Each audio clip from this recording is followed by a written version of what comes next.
Rabbinism rewrites the Bible. Missing panacea Mashiach at Genesis 1:1 Aleph, it surmises the Savior Messiah. Third part. Executive summary. Rabbinism is found guilty as charged of rewriting the Torah Bible by distorting interpretation and mistranslation. Having missed the PaRaDiSe takeaway message in Genesis 1:1 Aleph of the human Mashiach panacea, it then surmises the alien Messiah Savior. Third part. When the light goes out, light the bonfire.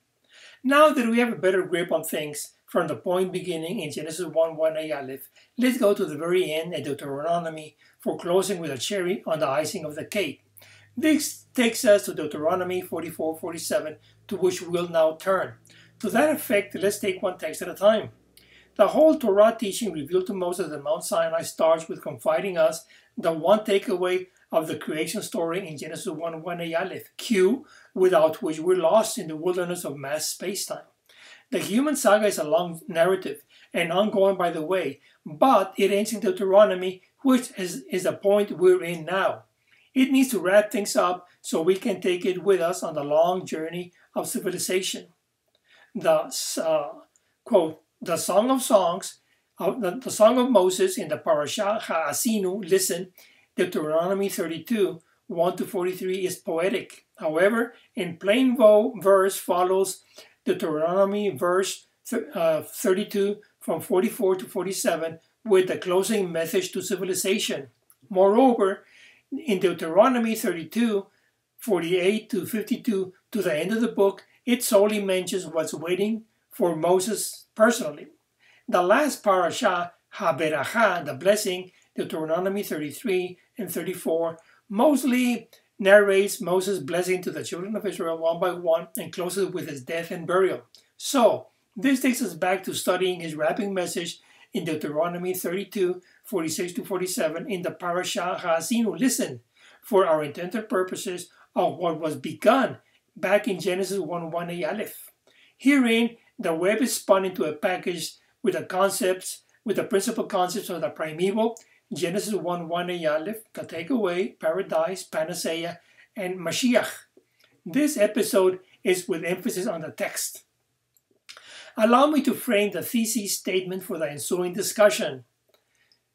The sages, missing the panacea takeaway and confronted with a broken world even after having the blueprints of the social edifice of civilization in their hands since Revelation at Mount Sinai, invented the coming of the alien Messiah Mashiach, Savior, to bring the missing piece of the puzzle.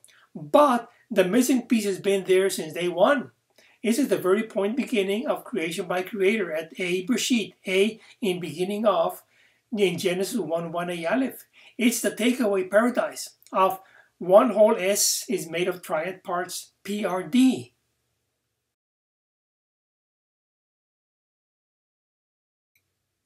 Additionally, Deuteronomy 32, verse 45-47, encompasses Moses' closing statement, thus making the connection with what was started back in creation story in Genesis 1:1 Aleph. He expressly mentions in Deuteronomy 32:46, quote, to take to heart all the words and observe faithfully all the terms of this teaching. While stands out in his mentioning, quote, all the words, plural, all the while concludes with all the terms, plural, and of this teaching, singular. Whereas the Torah teaching refers throughout as synonymous of Bible, herein it also refers to the takeaway, the kernel of the teaching as a whole. Then this is so is clear from his stating, quote, all the terms, that is, the triad parts PRD and one whole S, as well as of this teaching, of the PaRaDiSe takeaway as found in Genesis 1:1 Aleph. Furthermore, in Deuteronomy 32:47, he adds, quote, for this is not a trifling thing for you, it's your very life. Through it you shall long endure on the land. This affirms that Moses is talking about a thing in particular, and not in general about the Torah Bible, but about the takeaway PaRaDiSe, as found in Genesis 1:1 Aleph, as we've been mentioning all along.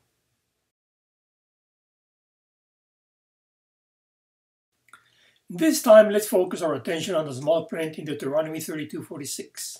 That it is the case that, on the one hand, besides the generic meaning throughout of Torah teaching, standing for the whole of revelation to Moses at Mount Sinai. On the other hand, there's also the specific meaning of Torah teaching standing for, quote, the takeaway of PaRaDiSe of Genesis 1:1a Aleph. It fits like fingers to a glove. To that end, let's identify, quote, all the terms just mentioned. Let's start taking it from the top down. Quote, take to heart is the same thing as apply. This we rarely identify as apply S, quote, with the one whole secret S of PaRaDiSe, S highlighted. Recall that the takeaway PaRaDiSe of one whole S is made of triads parts PRD.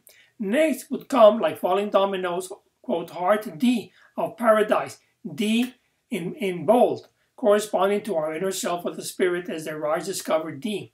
Next follows, like numbers in series, quote, words R of PaRaDiSe, R in bold, corresponding to the go-between of the mind, language, as Bremes remit R. Finally, we have, quote, to observe to do P of PaRaDiSe, P in bold, corresponding to our outer self of the body or the physical, as Peshat plain P. After having glossed it piecemeal, then it goes over it again wholesale. So herein, in the latter part, verse Deuteronomy 32:46, it goes on to wrap it up for keepsake. My take is the following, but it could be also the other way around, a distinction that doesn't make a difference. As a reminder, there's also inserted what's called a direct object marker, quote, in DW, et dialogue with you.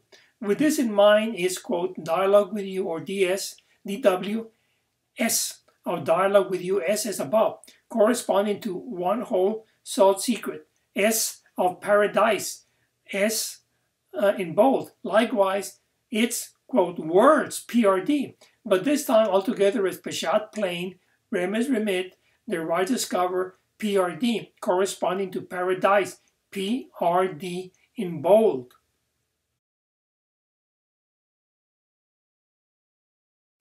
That's it regarding Deuteronomy 32:46. Let's now turn our attention to the following connected to Deuteronomy 32:47 for the small print. This builds on the previous one of glossing, and now with emphasis on the details of the takeaway. On this occasion, we're going to use a large brush.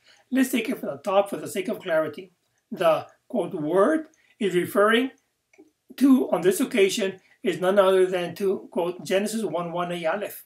Recall that this is both a mnemonic and acronym composed of the first word of Genesis 1:1a, namely, on the back end, Bereshit, in beginning of, in representation of creation, and on the front end, Aleph, A, the first letter of the Hebrew alphabet, which by the way is mute, in representation of the Creator. Thus we have Genesis 1:1a Aleph as enunciation statement of Creator creation. As such, it is called primeval, encompassing the point beginning of PaRaDiSe as explained above. As Creator creation, A, Bereshit, A, in beginning of, it leaves nothing out. No need to add. This being the case, we, as created creatures of humanity, must be sandwiched in between the bread slices, or as the rim of a coin, if you're short of appetite. The second point that stands out of, quote, from you, we've already mentioned in the previous episode of the takeaway of the Torah.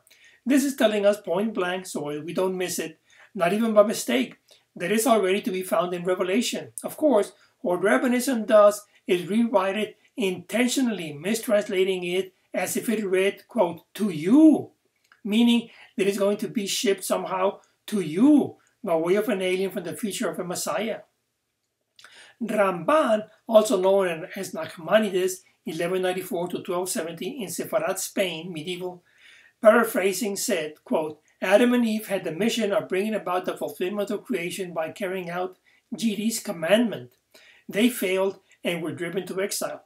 Which commandment is this he's talking about? About the commandment, capital C, encompassing all other commandments, small c. It is to use the power tool of PaRaDiSe. So, quote, life corresponds to PaRaDiSe. Moving on, it mentions word, again, signifies the same thing, but seen from the effect back end instead of the cause front end as above. This being the case, it means, quote, panacea, the cure of all our afflictions. But this is not a magic wand. Rather, what it means is that this is the tool or instrument that needs to be employed to research the solution to the cure. This we likewise said in the previous episode where we illustrated it by examples taken from faith and science.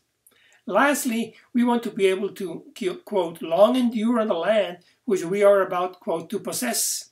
This is signaling us that this is good, quote, from revelation to unveilment. From the time the Torah teaching was revealed to Moses at Mount Sinai, supposedly in 1312 BCE, to present time, 2020 EC, and counting into the future. Unfortunately, it has been blocked from access thanks to Rabbinism, with its Messianism coming, quote, to you from the future by the Messiah. This matter we'll address in the following episode of this series. Well, that's all, people. Yours truly, Rick, your Anusi Charro, Mr. T, GD Bless, Austin, Texas, capital of the world.